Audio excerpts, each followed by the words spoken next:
नमस्कार, मैं आचार्य अनुपम जोली। मीन राशि वाले लोगों के लिए आगामी सप्ताह का राशिफल लेकर आया हूँ। आगामी सप्ताह से मतलब 23 मार्च से 29 मार्च के मध्य ग्रहों का आपके जीवन पे असर और उसका समाधान। तो सबसे पहले तो 3 ग्रह आपकी राशि पे सीधा असर करेंगे। तो वो 3 ग्रह कौन है? सूर्य, शनि और शुक्र। वैसे तो उच्च का शुक्र है, और ये उच्च का शुक्र बहुत ही क्रिएटिव आइडियाज़, क्योंकि ये ब्यूटी, लग्जरी इन चीज़ों का होता है, तो आपके जीवन में उसकी प्रचुरता पिछले कुछ समय से दिख रही है।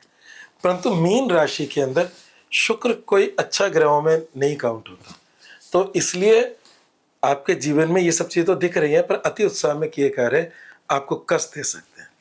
दूसरा, सूर्य का आपकी राशि से गुजरना आपको शत्रुओं की चिंता, रोग की चिंता और लोन की चिंता, मतलब उधारी, बीमारी और शत्रुता, इन 3 की चिंताएं आपको सूर्य यहाँ राशि से गुजरना आपको दे रहा है। हालांकि ये सूर्य हर महीने अपनी राशि बदलता है, तो साल के इसी एरिया में ये सूर्य यहाँ आता है, तो ये महीना थोड़ा चिंताओं से जाता होगा हर साल। साथ में शनिदेव है। शनिदेव तो चलो लंबे समय तक बैठते हैं और लंबे समय तक रहेंगे। तो शनिदेव क्या चिंताएं दे रहे हैं? शनिदेव कह रहे हैं कि मेरी इनकम बढ़नी चाहिए। शनिदेव कह रहे हैं कि मेरे खर्चे ज़्यादा नहीं होने चाहिए। तो शनिदेव की चिंता है कि इनकम अधिक और खर्चे कम हो, और इन 3 चिंताओं में घुल रहे हो। तो इससे शुक्र अब बदल जाएगा 26 तारीख को, तो कुछ निजात मिलेगा।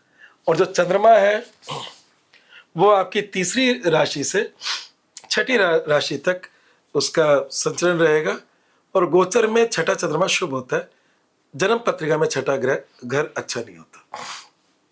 तो यहाँ पर चंद्रमा बुरा कब होता है? चौथा चंद्रमा बुरा होता है। तो आपको ध्यान रखना होगा कि उन दिनों में अपने को कोई बड़े निर्णय नहीं लेने। अन्यथा हमारे यहाँ मुहूर्त शास्त्र के अंदर भी चौथे चंद्रमा में मकान का मुहूर्त, दुकान का मुहूर्त, गाड़ी खरीदने का मुहूर्त सब कैंसिल कर दिए जाते हैं। तो चौथा चंद्रमा आपका है 24 मार्च की रात्रि। तो ये 24 नहीं 25 ही मान लीजिए, सुबह 6:17 है। तो 25 से लेकर 27 तारीख, तो 25 से लेकर 27 तारीख, 27 में भी सुबह सुबह 9:36 तक। तो 25, 26 ये 2 दिन जो है वो थोड़े से चतुर्थ चंद्रमा के हैं। मानसिक चिंताएं, तनाव रह सकता है उस दौरान। जीवन के पहलुओं की बात करते हैं, तो सबसे पहले हम स्वास्थ्य की बात करते हैं। तो मैंने जैसे कहा कि आपकी राशि सूर्य, शनि और शुक्र गुजर रहे हैं, तो स्वास्थ्य के अंदर भी जो ये आपका चिंताएं हैं हेल्थ को लेकर, वो बनी रहेंगी, ठीक है। परंतु अच्छी बात यह है कि आपकी राशि का स्वामी गुरु इस समय स्वस्थ है। पहले वक्री था और अब वो मार्गी है, और वो प्रोग्रेसिव है। अच्छा, ये मार्गी प्रोग्रेसिव को अच्छा क्यों बता रहा हूँ? क्योंकि जब आपको पता लगे कि आपके जीवन में कुछ अच्छा घटने वाला, तो आप खुश हो जाते हो, और आपको पता लगे कि आप जेल जा रहे हो तो आप दुखी हो जाते हो, मतलब कुछ बुरा हो रहा है। तो ये बृहस्पति उच्चागामी है। उच्चागामी का मतलब होता है अपनी उच्च राशि की तरफ जा रहे हैं, और वो 2 जून को अपनी उच्च राशि में चले जाएंगे। तो पहले जब थे वक्री थे तो पीछे की तरफ जा रहे थे, तो बड़े परेशान थे कि भैया मैं अपने उच्चता पे नहीं पहुंच पा रहा हूँ, मैं पीछे जा रहा हूँ। तो अब क्योंकि उच्चागामी है, तो मन के अंदर वो पॉजिटिव लहरें शुरू हो जाती है। तो मन में वो पॉजिटिव है, परंतु चिंताएं स्वास्थ्य को लेकर सूर्य और शुक्र की वजह से बनी हुई है। शुक्र अपना स्थान बदल लेगा 26 मार्च को। तो स्वास्थ्य संबंधी फिर मैं बोलूँगा कि सिर्फ चिंताएं हैं, और चिंताएं को आपको ठीक करना होगा। सूर्य का उपाय करना होगा और शुक्र का उपाय करना होगा। इनका उपाय आप करें तो आपको लाभ मिलेगा। बात करते हैं करियर व्यवसाय की। तो करियर व्यवसाय और नौकरी के अंदर एक अच्छी बात इसी बृहस्पति से हो रही है कि बृहस्पति आपकी नौकरी के घर को ब्लेस कर रहा है, आशीर्वाद दे रहा है। हाँ, ये है कि आपका 12वीं राशि से मंगल, बुध और राहु गुजर रहे हैं। ये कहते हैं कि अगर आपका विदेश गमन होना है, विदेश जाना चाहते हो, हालांकि आज इस समय विश्व के अंदर जैसे युद्ध चल रहे हैं, तो लोग विदेश को टाल रहे हैं।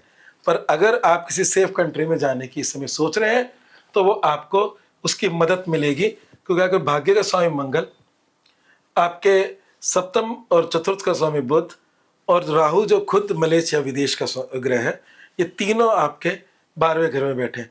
इस 12वें घर में बैठने से आपके खर्चे भी इस समय बढ़ चढ़ कर हैं, और खर्चों पे सचमुच कंट्रोल नहीं है।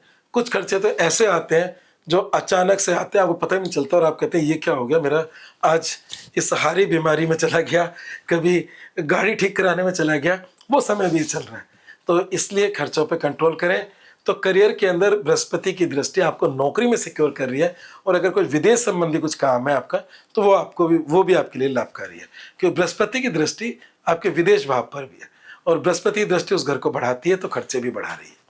ठीक है, बात करते हैं आपके व्यवसाय। अगर व्यवसाय की बात करें तो व्यवसाय के हिसाब से भी अगर विदेशी से संबंधित अगर कोई कार्य है तो वो आपके लिए लाभकारी है। इंपोर्ट एक्सपोर्ट जैसा काम इस समय अच्छा चलने वाला है। प्रेम संबंधों की बात करें तो प्रेम संबंधों की जो यहाँ राशि है वो कर्क राशि है, चंद्रमा की राशि है। चंद्रमा घटता बढ़ता रहता है, तो इस राशि वाले लोगों के लिए ये सदैव इमोशनल लोग होते हैं। मतलब जो मीन राशि होती है वो इमोशनल लोगों की होती है। और कहते हैं ना कि आपने बचपन में कहा होगा मछली जल की रानी है, जीवन इसका पानी है, हाथ लगाओ डर जाएगी। तो मीन राशि का मतलब मछली, और ये पानी में रहती है। ये लोग सेंसिटिव होते हैं, जल इमोशंस का कारक है। तो ये इमोशनल होते हैं, तो इमोशंस में चंद्रमा में पूर्णिमा से अमावस्या, तो ये उतार चढ़ाव बने रहते हैं। परंतु इस समय अगर हम देखें तो यहाँ पर चंद्रमा सपोर्ट ही कर रहा है, तो आपका जो लव लाइफ है वो ठीक ठाक है, कोई ऐसा किसी भी बुरे ग्रह की दृष्टि नहीं है। वैवाहिक जीवन की बात करें तो छोटी मोटी समस्या दिख रही है, जो करीब करीब 1 महीना चलने वाली है। 1 महीने उपरांत उन चीज़ों से भी निजात मिल जाएगा। हाँ, जो 1 महीना है उसमें चिंता इसलिए है कि बुध की दृष्टि तो आपकी राशि पर होगी। जब भी बुध चेंज नहीं हुआ, मैं थोड़ा एडवांस बता रहा हूँ, पर बुध नीच का होगा। तो नीच में जो चिंताएं होती है, तो कभी कभार ऐसा भी तो होता है कि हमारा जीवन साथी कोई कष्ट में हो, जैसे मान लीजिए आपका जीवन साथी की तबीयत खराब हो जाए, तब भी चिंताएं होती है। ये हर बार चिंता लड़ाई की नहीं होती है। तो इसलिए मैं ये कह रहा हूँ कि 1 महीना जो अपकमिंग है उसमें जीवन साथी से संबंधित कुछ चिंताएं रह सकती हैं, और वो चिंताओं का एक रीज़न स्वास्थ्य भी हो सकता है।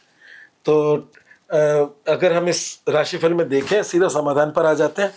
तो समाधान में ये समाधान बहुत ज़रूरी है जो मैं बता रहा हूँ, जो मैंने शुरुआत की थी कि बीमारी, उधारी और शत्रुता, इसकी आपको चिंताएं रहेंगी। क्यों रहेगी? सूर्य की वजह से रहेगी।